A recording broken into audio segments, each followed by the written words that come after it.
YouTube. We're back in the STI.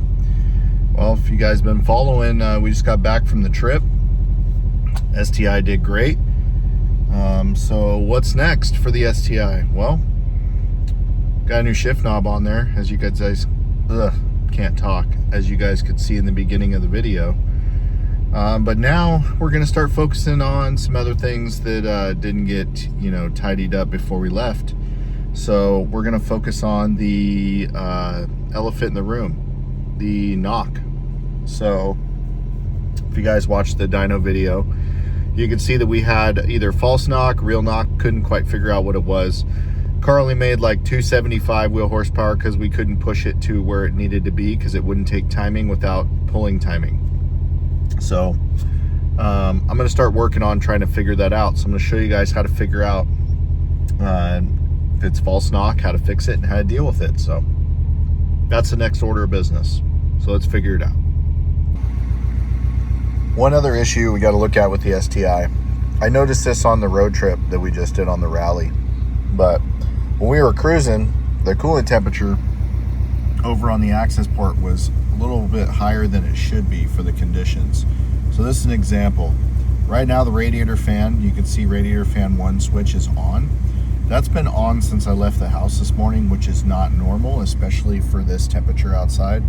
66 degrees outside. And just sitting here, it's sitting at 208 and it's not coming down. So I know that there's something going on with this car regarding that, because this engine did not do that when it was in the Forester. So you can see that it's struggling to get the temperature down with the fan on. It's been sitting here at 206, 208 for the last like 10 minutes. What it's supposed to do is when the temperature creeps up to the fan trip, the fan turns on and the temperature should come right back down and the fan should turn off. And it should keep doing this cycle over and over and over again. So we got to figure out what changed on this car to cause that problem, because it's going to be one of the accessories that got switched over that this car came with, obviously, because this motor in the other car did not do that. And so I've been noticing, you won't see it on the gauge. The gauge never moves because the gauge is not that fine of a display. You could be like 210, 215 over here. The gauge is still going to show normal. So that's one thing about the stock gauges that nobody understands, is that stock gauge, when it finally starts moving up towards the hot, you are very, very warm. And the reason why they do that is because there is fluctuations in temperature that are normal, and they don't want people to freak out about it. But I know from building these cars and dealing with them enough times that what this car's doing right now is not normal. So I'm gonna have to look into this and see. We're gonna go through the troubleshooting steps to figure out what this is and get it fixed. So add it to the list. All right, so we're gonna try to tackle the running hotter than normal issue on the STI today. So first thing we're gonna do is drain the coolant, and I'm gonna check the thermostat, and then I'm gonna look at the heater core, because I noticed that the air inside doesn't really blow very hot on the heater.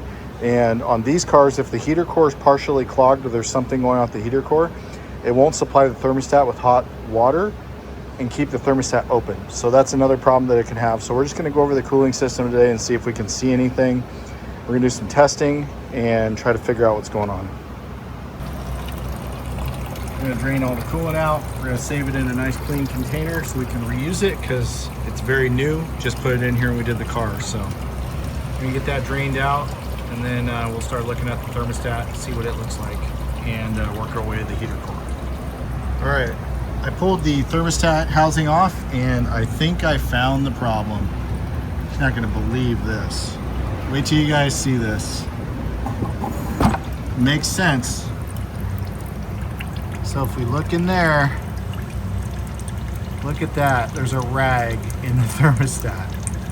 So I think I know what happened here. So let me finish taking this apart, and then see if you guys can see that. Yeah, there's a rag right there. So let me finish taking this apart, and then I'll tell you guys what happened, because I have a feeling I know what happened. All right, got the thermostat out.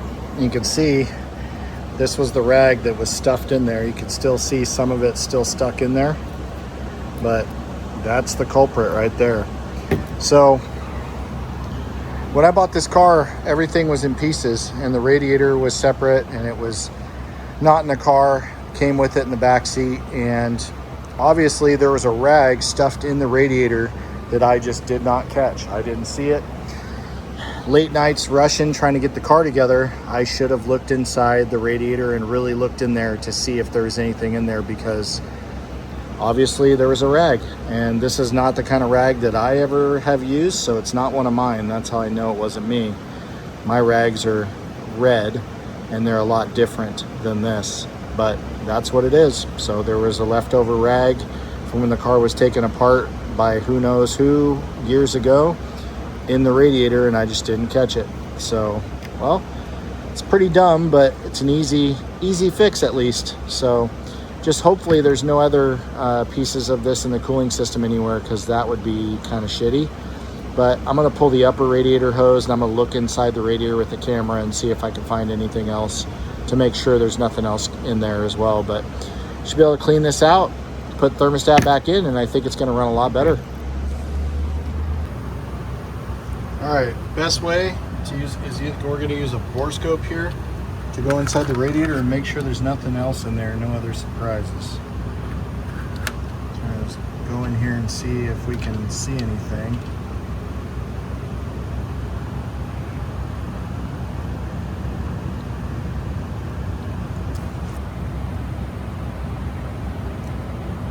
It's kind of a bad picture here. I don't know if I can get it to show.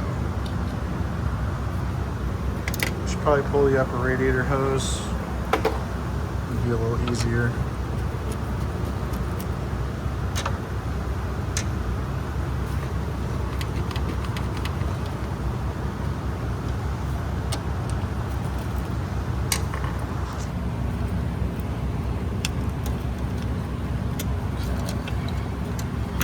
Get this off.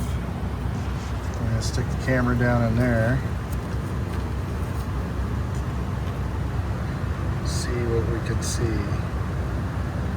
Sorry guys, I'm trying here. It's just really hard to do this one-handed.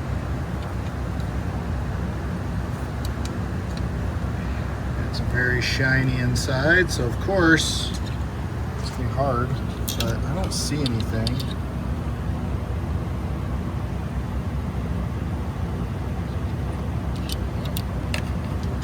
Go in here and make a right turn.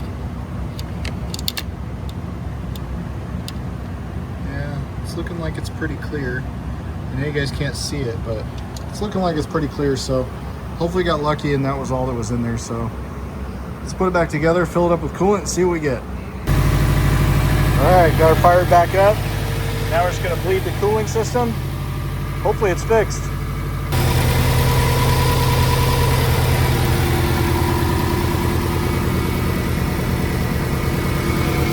We're going to watch our access port.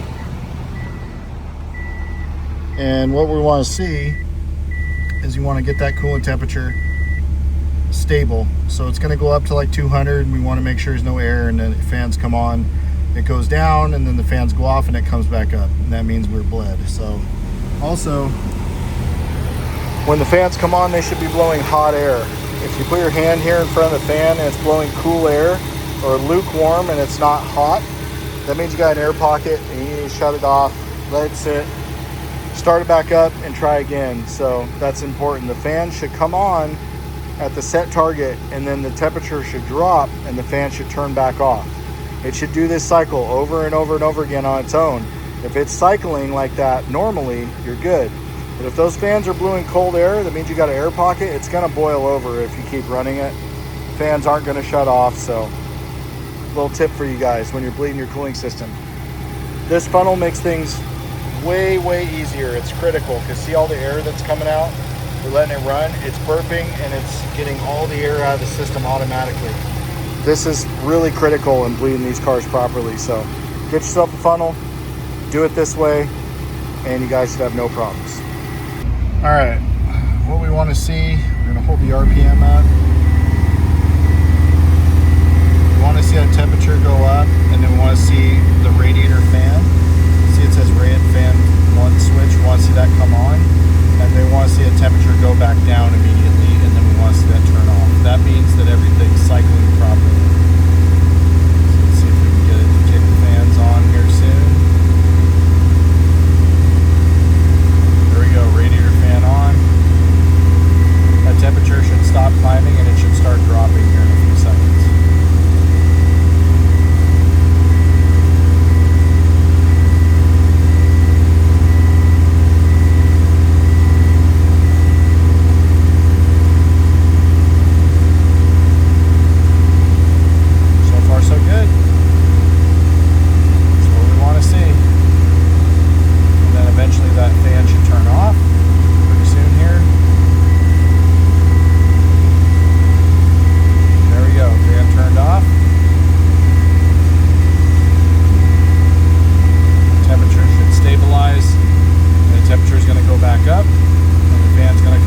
setting it up, and now we'll go take her on a test drive and see how she runs. All right, I got the original BBSs that came with the STI. They're gonna go get refinished, and he's gonna take all the curb rash out of them. He's gonna repaint them the proper gold color, and then these are gonna be like brand new when they come back. So got those prepped and ready to go out. All right, guys, spraying the hot motor with cold water. Let's go. Getting all the rest of the coolant off.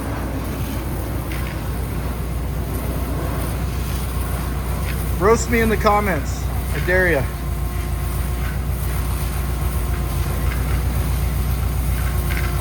All right, got her all washed up. Now we get to go drive her.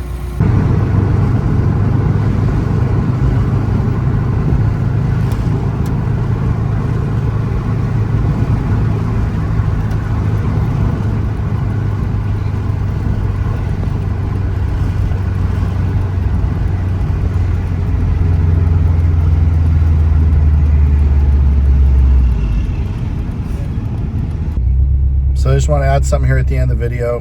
When I do my diag on stuff like this, the first question I ask myself is, what changed on the engine? Because the engine was in the Silver Forester, never had this issue. So that pretty much eliminates the motor. Yes, it's possible something on the motor could have went bad, but very unlikely in my opinion. So went through the steps. Radiator came with the car, was never on this motor. So that makes sense.